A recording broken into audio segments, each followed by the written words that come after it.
New York has no shortage of art. Museums, galleries, street walls. Creativity is practically part of the infrastructure. But the Outsider Art Fair NY occupies a different lane entirely. This is where the rules loosen, the labels blur, and the definition of artist stretches far beyond traditional paths. The fair dates back to 1993, when it was first launched to spotlight self-taught artists, creators working outside the conventional art world system.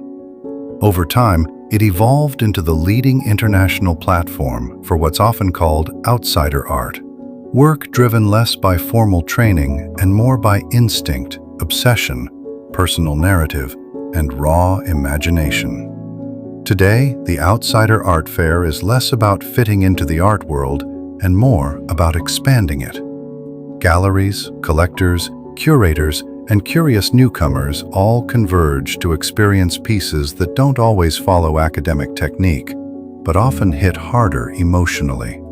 You'll see everything from intricate drawings and sculptural works to surreal, deeply personal visual storytelling that feels like it came straight from someone's inner universe. Because it did. Why does it matter to those who attend? Because it strips away pretense. There's no need to get it in a traditional sense. The work either connects with you or it doesn't. And when it does, it tends to stick. For collectors, it's a chance to discover voices that aren't saturated in the mainstream market. For casual visitors, it's a reminder that creativity doesn't require permission.